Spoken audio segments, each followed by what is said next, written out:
Hello, everyone.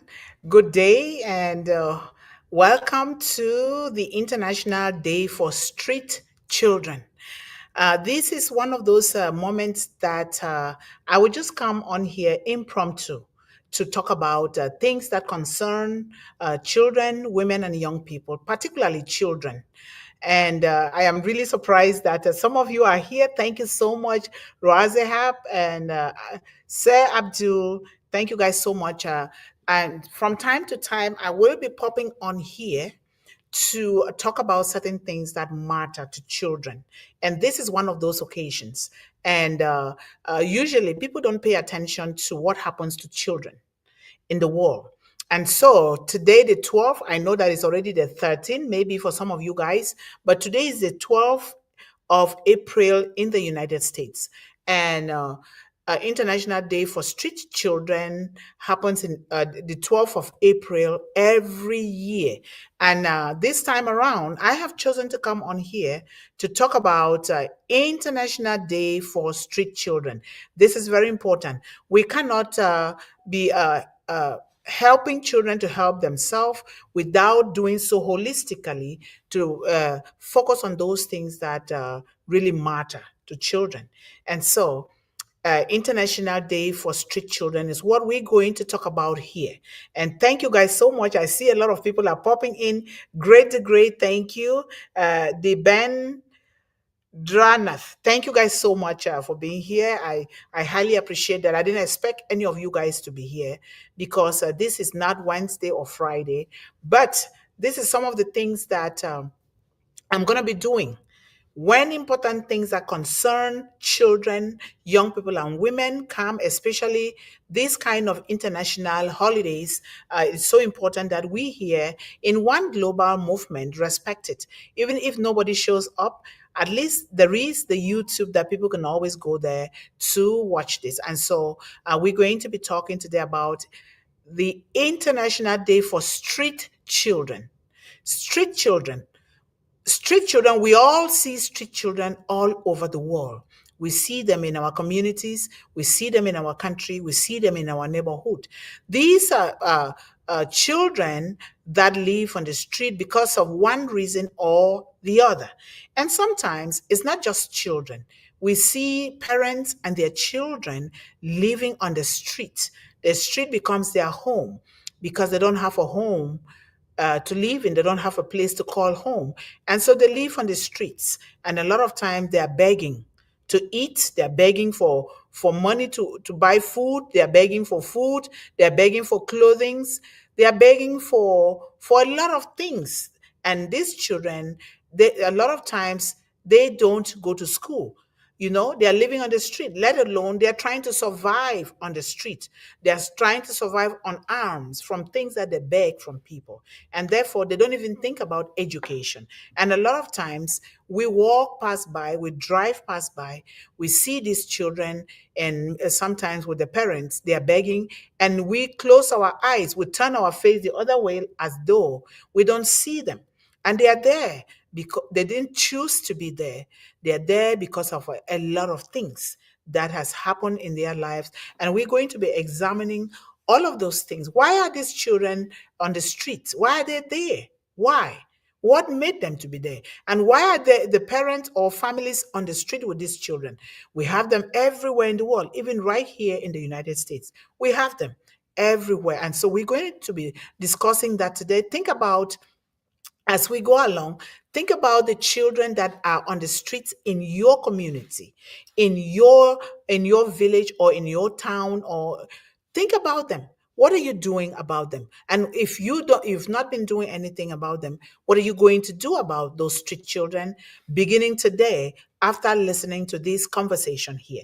And I'm going to be the only one here that is going to be in this conversation. Like I said before, these are some of the periods where I like to pop on here without any announcement to talk about these kind of things. Okay. And so one global movement is so important that we talk about these things so that we educate ourselves, the parents, the caregivers, and also at the same time educating these children and to see what we can come together to do in order to get these children off the streets into homes, into warmth, into a place where they can eat, and to a place where they can call their own, away from, what happens in the streets, crimes, rape.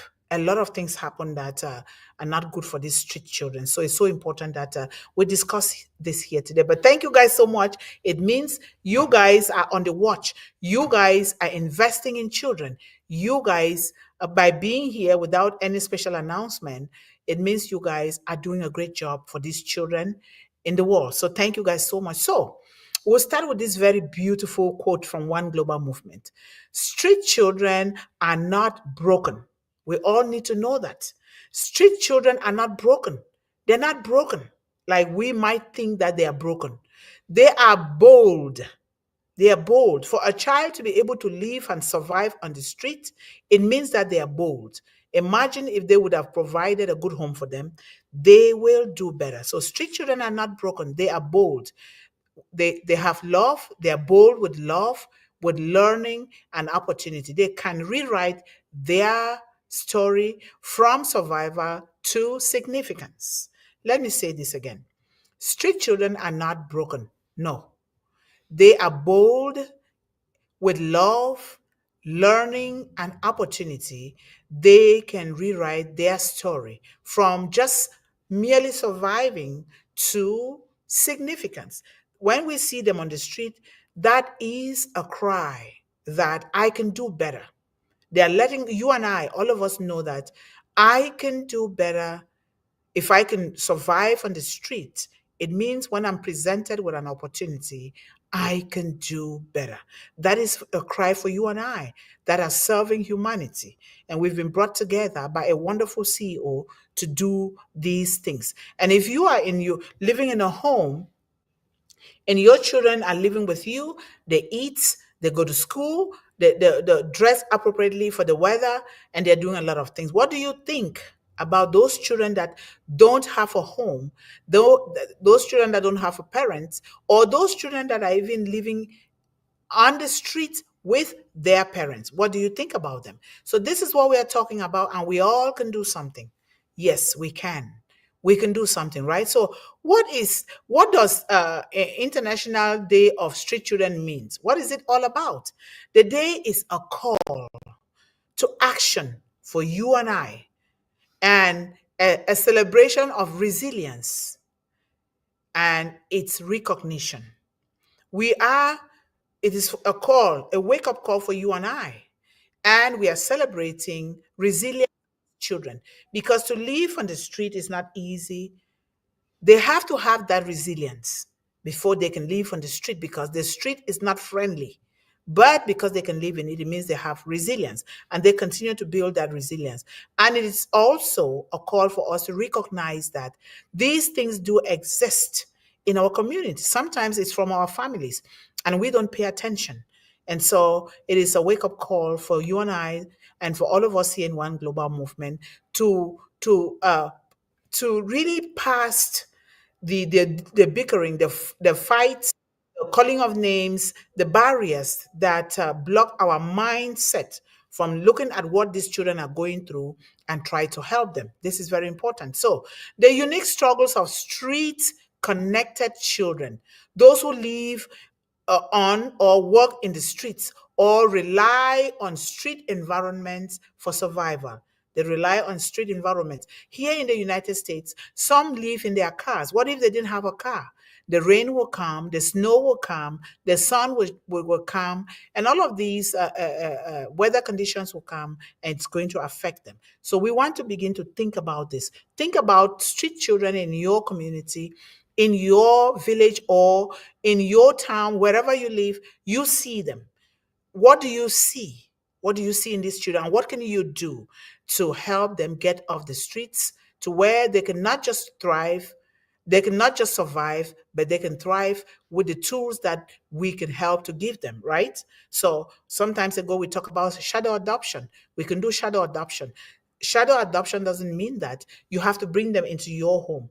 What can you do to rent a place in the community where you can bring these children together so that they can be able to eat they can shower, they can read and write. We can do that. It must not be in a formal educational environment. There are a lot of things that we can do together. So the injustices they face, think about the injustices they face: violence, discrimination, lack of legal identity, no access to education, and basic human rights and services. Think about that. And then we talk about their strength, creativity, and hope despite unimaginable hardship. Think about that.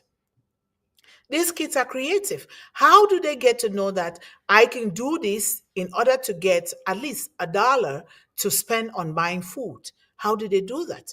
How do they know that I can go to this place, this garbage place, and look for something that can support me for the day? How do they know that? This means that they have inherent creativity in them. They are naturally creative children.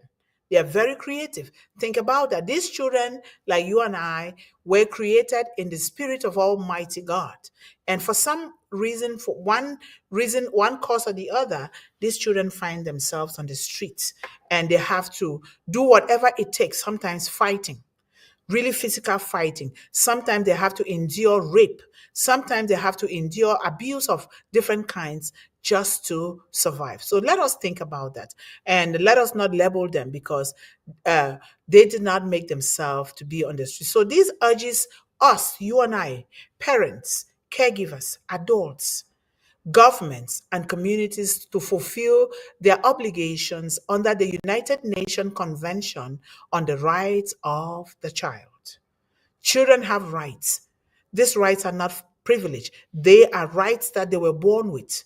These children did not ask to be brought into the world. And if we bring these children into the world, we should be responsible for them. And these are not just biological children. We have to be able to stretch our hand and our heart out to be able to help these children from the streets into welcoming, loving homes, and so that they can eat a good meal, they can also dress properly, and they can have an education. So what causes children to end up on the streets?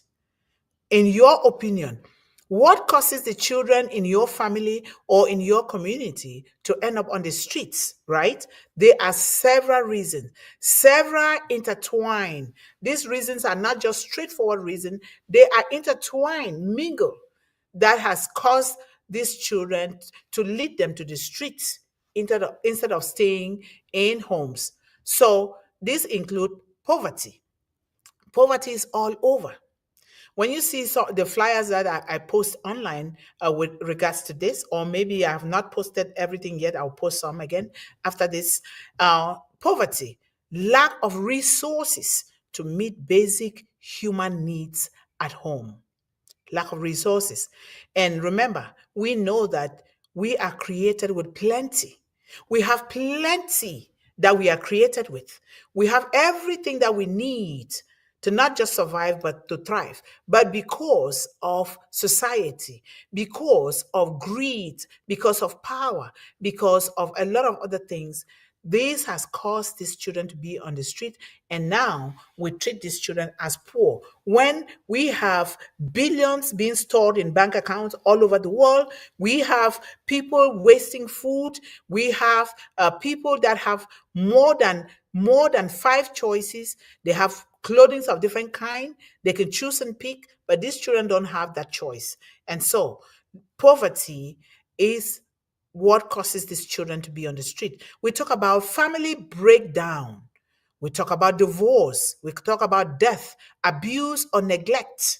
We know these things because we leave them sometimes. So when family breakdown, when divorce happen in a family, a lot of times it changes the mindset of the children, and even sometimes with the parents. Sometimes these divorce will plunge children into mental torture. I'm saying this from experience. These children, a lot of time, they think that they are the cause of their parent divorce, and they take it upon them. It weighs down on their emotional stability, it weighs down on their mental stability, and it just keeps things keep going down and down. And a lot of times, since they cannot live with two parents in the home, some of them choose to live on the street.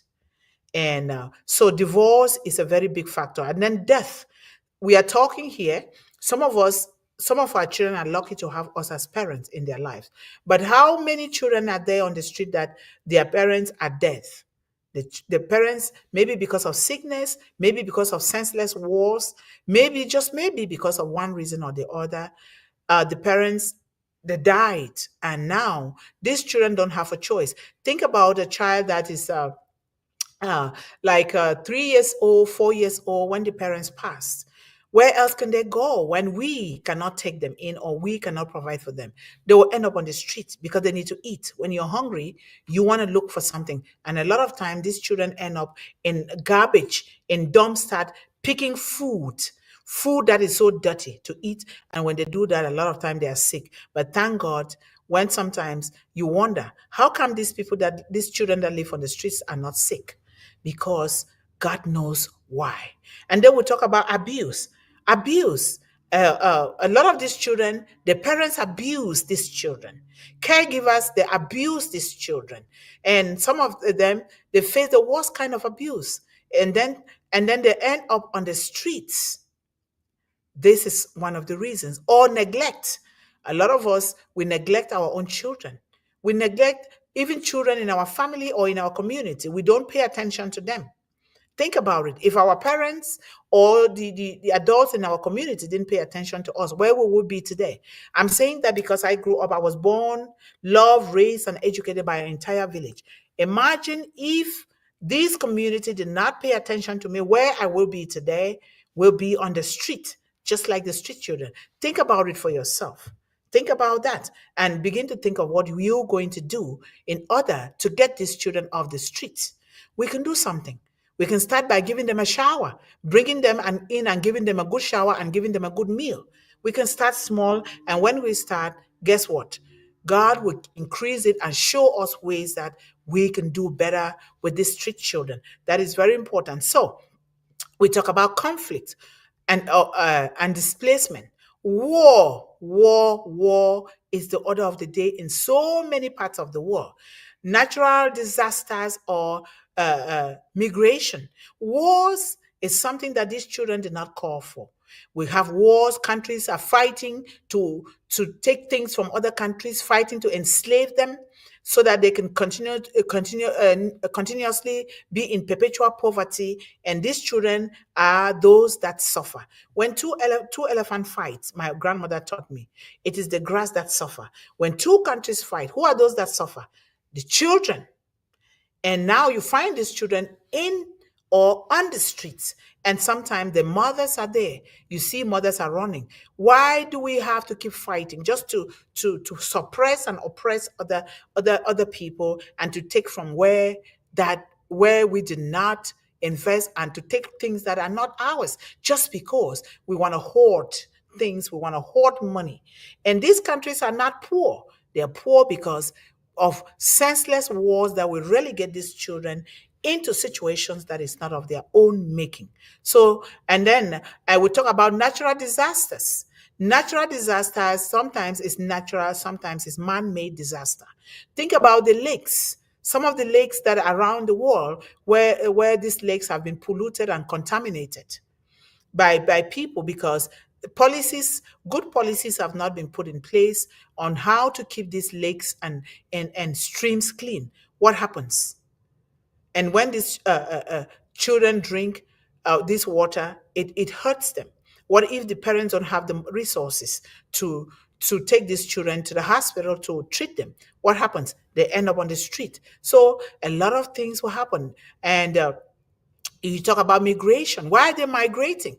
People move from one place to the other in search of greener pastures, right?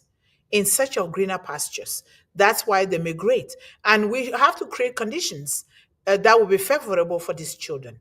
And so when you move from one area to the other, a lot of times they don't have shelter, they don't have food, they don't have the education that they need. And therefore, what happens? They end up on the streets. And that is one of the causes of these street children. And then we talk about abuse and violence. Domestic violence or child abuse is one of the causes of street children. for them to find themselves on the street. When you talk about violence, but violence comes in several ways. Maybe from the parents at home, maybe just maybe from siblings fighting with one another, or violence from the streets. You know, take for instance in war-torn zones where there is war, what happens? Rape. A lot of rape happens, and this time around it's not just raping young children, young girls, they are also raping young boys as well.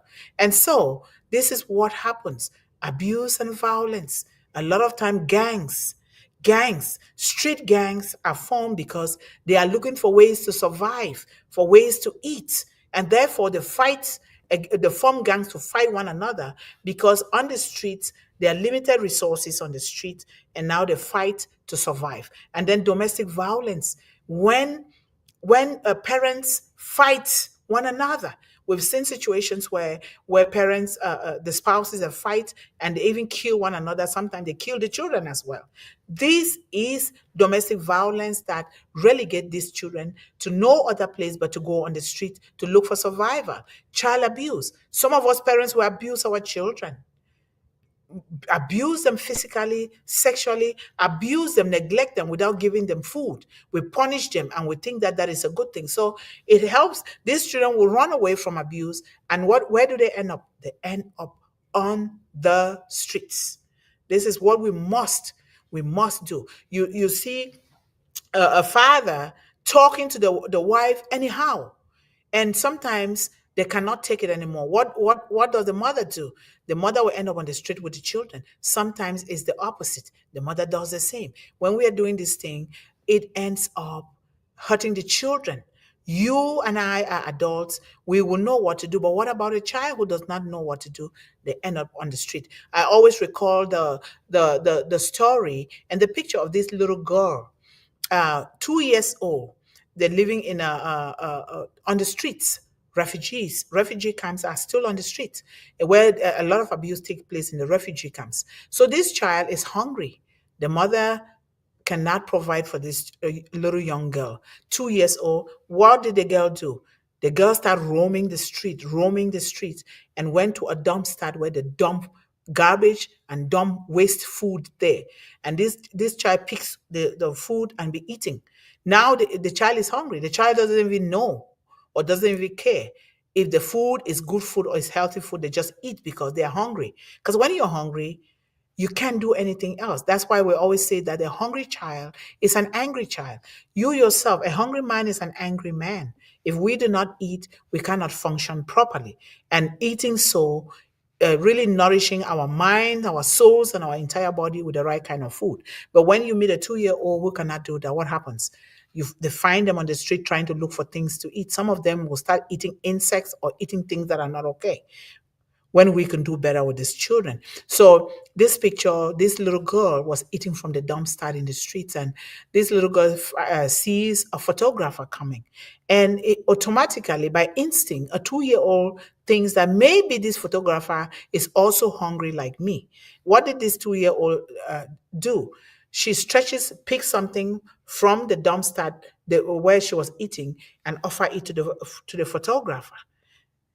She thought, isn't that so sweet? That is so neat that she is thinking about some other person. That if I am hungry and eating from garbage, it means that this photographer might be hungry as well. And so she stretches. That picture is one of my best pictures of all time. So that is very, very important. And then lack of access to education or services, especially in rural or marginalized communities in the world. And we know that a lot of communities in the world have been marginalized by those who think they have the power, they have the money, they have the resources. And this is not the way that life is supposed to operate, because what you do for other children is going to come around to your own children as well. It doesn't go for nothing. When you do good, it comes to you. You do bad, it comes to you. This is the law of karma. The law of karma is one of the best laws in the world. So lack of access to education or services. These children are on the street. Are they even thinking about education? No, definitely not. They're thinking on how to survive. Education will be the last thing on their list to do.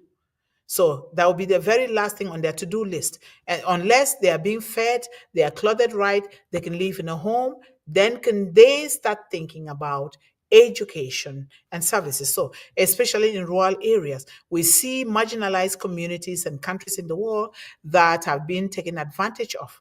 We don't need to. We were created with so much that we can share with the world. There is no need.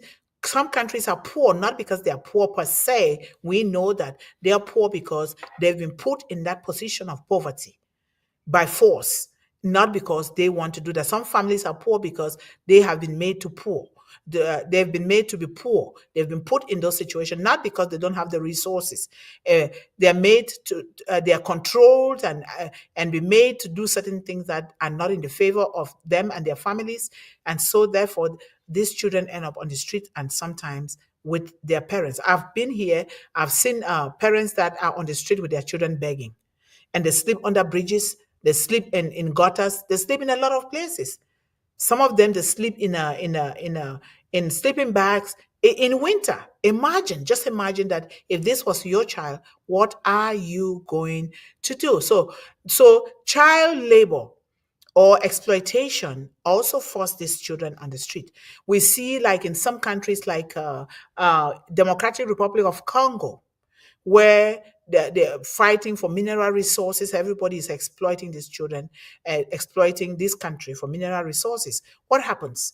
It takes away and they are fighting actually war, making this country to fight against one another. And then people come in and then they extort, they steal the resources for themselves. And what happened? The parents, particularly mothers, and these children find themselves out of their homes, out of their resources, into the streets, and they're suffering. So child labor is so rampant there in the Democratic Republic of Congo, where children, instead of helping these children to eat and go to school, they they are instead abusing these children, taking like a 5, 6, 7 year old child and putting them into gold mines, and a lot of time they die into those gold mines. And this is really, really sad when you watch what is happening. I'm just giving that as an example, but it happens in a lot of places in the world. So child labor and exploitation, being forced to earn a living at an early age. And sometimes the parents, because they don't have a means to feed themselves and these children, what do?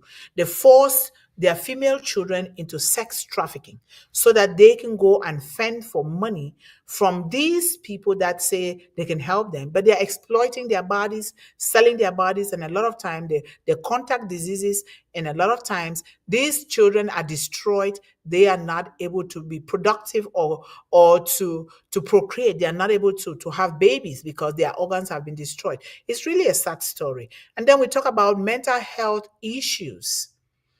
You know, unaddressed trauma or neurodiversity can also push children away from home. Yes, the children will wander away because their mental health is not steady. And a lot of times, when children have mental illness, they are being stigmatized, and and they are not well addressed. They're not provided with the resources that they need so that they can recover. And we know that. We see that every day. And so mental health issues, unaddressed trauma. Children are put into trauma. I went through trauma. So just so you know, those of you who have known my story, but if my mother, my grandmother, and my community was not there to help me, I will have ended up in the streets as well. At one point, I was sleeping in the bush, but this was forced upon me by a biological father. So we talk about abuse. This is one of the cases, and that's why I love to talk about these things, because of my unique story, so that we make it better for other children, so that they don't end up where some of us were, and so that they can do better, so that when they do better, they can also help others to do better. So now, the question now becomes, how can one global movement help street children not just to survive, but to thrive? How can you and I come together to do this? And we're going to do this, and we're going to see how what we can contribute to start helping some of these street children. So, as part of One Global Movement's mission to uplift women, children, and young people, and we have so many powerful, sustainable actions that we are taking. And we've been taking those actions for quite a while now. We are building the foundation. We started with the 5 Chicks per Child program that will give those children financial and economic stability to know that they have something of their own that they can rely on. Because if you can teach a child, but if you do not build something so substantial, something tangible for these children to be a backup for them, they're still going to end up on the streets, right? And so we want to be able to do that here in One Global Movement. Number one is to raise awareness and speak up. We have to raise awareness and speak up. We don't just say, "Oh, it doesn't affect me. It's not my children. It's none of my business." No, it is our business. Not to pay attention to this children living on the street is a crime against humanity. We all know that. What you do, whether it is good or bad, it's going to come back to affect you.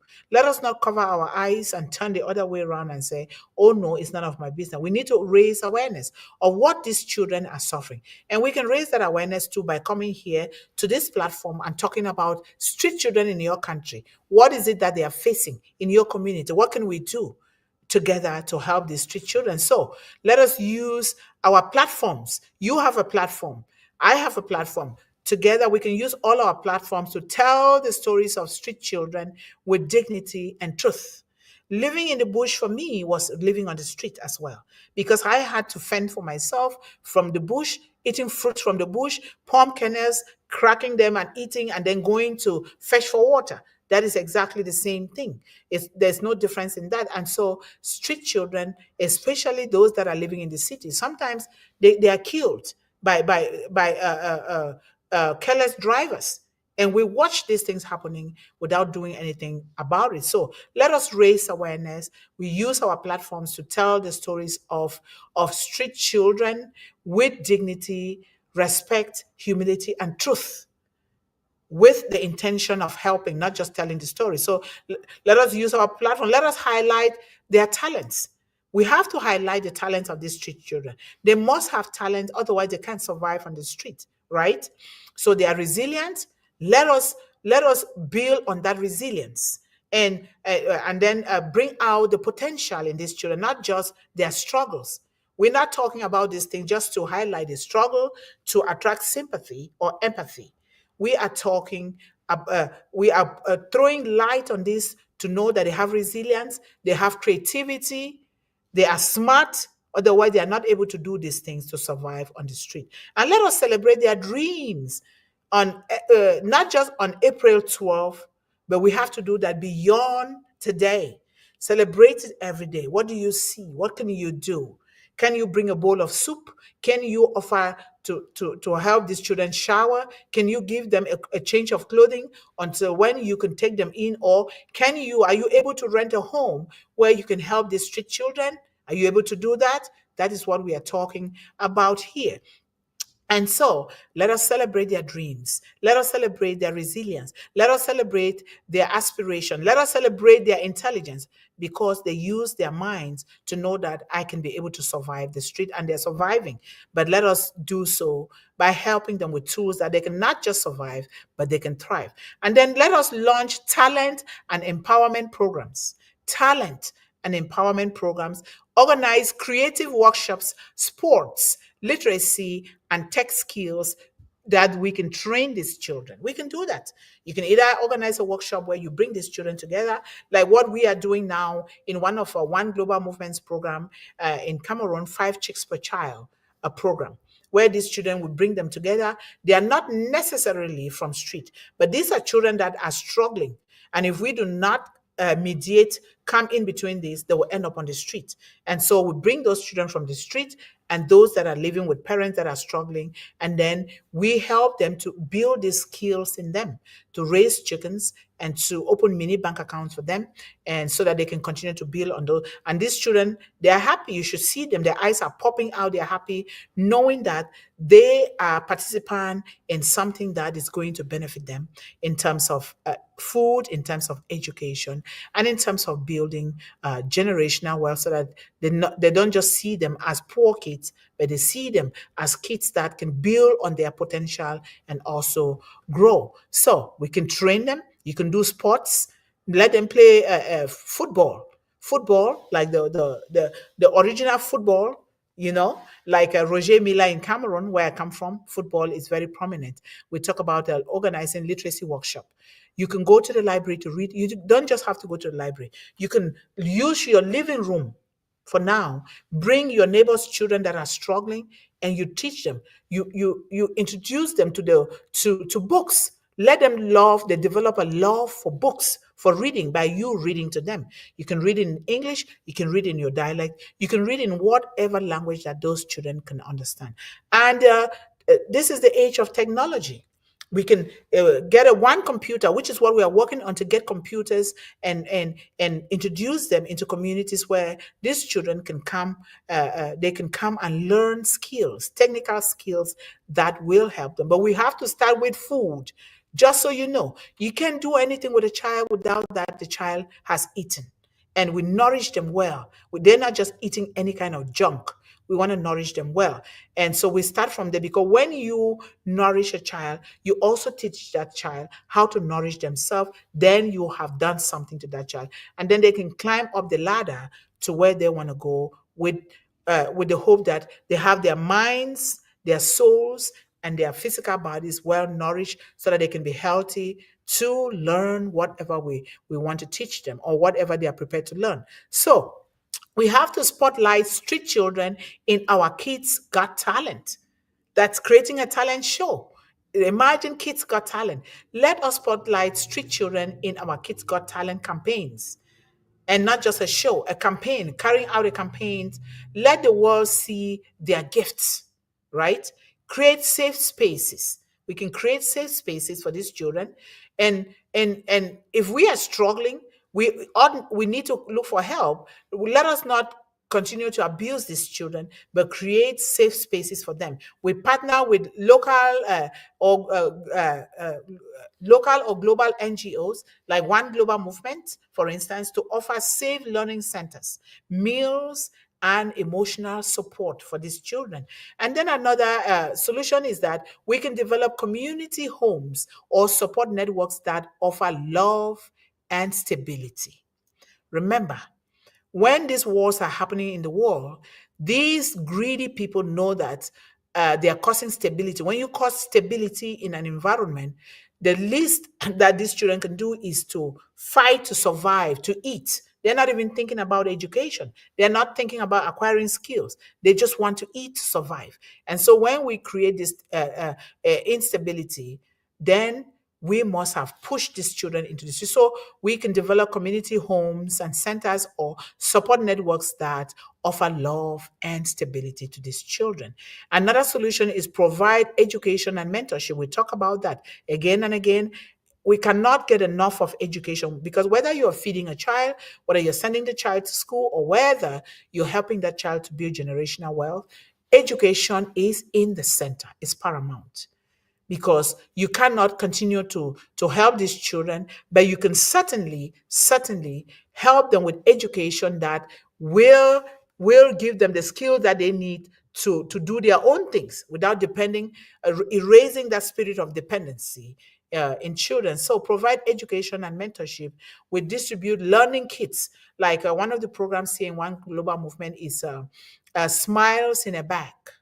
Smiles in a Bag, where we get very beautiful backpacks, and then we put writing materials in there, reading, we put books in there, but we also put other things that are going to help those children to continue to read. So we distribute learning kits, sponsor school fees, yes, scholarship programs, or set up mobile learning units. Mobile learning units. You can set up like a van where you drive from one place to the other. You can go to a park during summer, or you can go to your local social gatherings, or Just go there with this van, well decorated with beautiful colors and with fun faces, and these children will come out. They want to know what you have in that van, and then you open them to a world of books. But be sure to take some healthy snacks according to the law of your country, so that when these children they eat a snack, they drink some fresh water, then they will want to know what is in that book. They will be motivated to read. And then let's connect street youth with mentors who can inspire and walk with them towards transformation. When we find these street children, we find mentors, we connect them. But we are doing so making sure that they eat and they can also have the basic human rights. They are breathing good air, they have food, they have shelter, and they're wearing the appropriate clothing. See that? So we can do that as well. We can connect them to mentors. So now we can champion policy and protection. I attended a meeting last Wednesday, which was one of the reasons why I was not present during the show. We can champion policy and protection programs that advocate for children friendly legal systems, ID access, and non-discriminatory services. We know that a lot of countries they discriminate and against children, especially those that they think that don't have money, and which is not right, because that is going against children's rights. So we can make sure that they have access to ID card, so we know where they are, and also advocate for non-discriminatory services. We can push for inclusive education, like we say here in One Global Movement, no child left behind. Every child is included. It doesn't matter your level of understanding education. It doesn't matter the volume of your parents' bank account. It doesn't matter whether you have all your limbs on or not. Every child matters. So we push for inclusive education and anti-poverty measures that address root causes. Yes. What are the root causes of poverty? We want to push for those measures into our government policies. I know that sometimes it can be difficult, but we can continue to do. We'll never give up, and we never take no for an answer. We just continue to do it, because the educational system in certain areas discriminate because they think that this child is poor, and they will treat them as such, and that's not a good thing. Then we can promote livelihoods for families.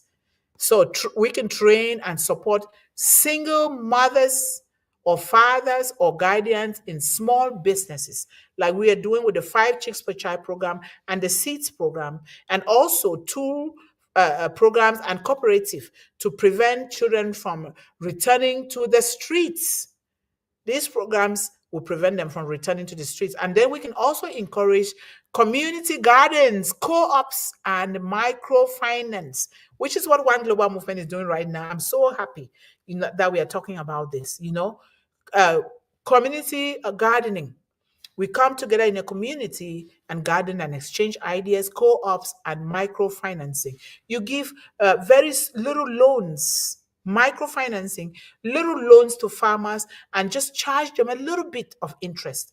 You're not going to be charging them just to make money out of them. No, you are helping them. Remember that. You're just trying to teach them that nothing is for free, so that we don't encourage that spirit of dependency in this street children. So we encourage microfinancing, where, let's say, for instance, you can give them a $500 to do their gardening, and they can in turn come and pay you like $10 of interest or $5, and then you continue to do so. That alone is for you to repair the machineries, so that they can continue to do what they are doing.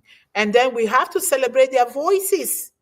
We have to celebrate their voices, not just their voices, and what they do. So let us invite street connected children to speak up, and then perform and lead during campaigns, events, and movements. And I'm talking here now, I'm thinking about the Abandoned Children Foundation that I'm supporting in Ghana. Here, I go around and look for those street children or street people, and I go to fast food places. I try to pick choices that are healthy, and then I buy drinks, and then I put like a little bit of money there and take it to them on the street, because for right now I cannot provide shelter for them. So I take it right here in the United States. You can do something, and in other places, you can get you let the children speak up. You go on the street and interview these children. What are they facing? But make sure you follow the rules in your country to see if you can expose the pictures of these children before you can do it. Follow the rules and regulations of your society before you do that, right? And then we can lead campaigns, events, and movements, just like One Global Movement, and or whatever you're doing. We can lead campaigns to really celebrate the voices of these children and what they are doing. So let us ensure they feel seen, they feel heard, and they feel celebrated as part of one global movement.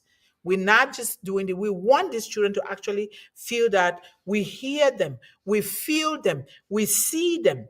We are celebrating their resilience. We are celebrating their determination to not just survive, but to thrive. We are celebrating the fact that they are building resilience every single time they are on the street. Let's not talk down on them. Let's not underlook them, because a lot of these street children, they have more resilience than you and I. This is very, very important. So this is a nutshell of what International Day for Street Children is all about. We have it. Let us always do. We celebrate these children every single day with what we are trying to do to help them. But the 12th of April every year, we come together to talk about them. And by then, you must have done a lot so that you can bring along what have you been doing to help these street children, and then we can continue to talk about them more and more. So, in in conclusion, or to end this impromptu show for today, I would say street children are not broken. We repeat this: street children are not broken. They are bold with love, learning, and opportunity. They can rewrite their story from survival to significance, from survival to championship, and from survival to greatness. Thank you guys so much for popping on here without notice. And this is what I'm going to be doing. And when important things come up, this is what I'm going to be doing. I'll just pop up impromptu, because I also understand that you guys will go to YouTube and watch. Please help your children to anchor themselves into One Global Movement YouTube channel. Let that be their news. So when they watch, something will pop up in their mind that they will start working on. And do that with them. Sit down with your children and say, let's go watch One Global Movement. And you will see the ripple effect start manifesting in their lives and in the lives of their environment. So thank you guys so much. Rise up. Thank you. Thank you. Thank you, Sir Abdul. Sir, wow. Great the Great, the Ben Drana, thank you. Otampa Pri, thank you so much. Surrender Singh Pong, I appreciate you guys for, it's like you guys are on the alert. Thank you guys so much for being here today. I love you. And we'll see you next Wednesday and Friday. Until then, stay active, stay positive, stay focused on your goals and your dreams. I love you all. Bye bye.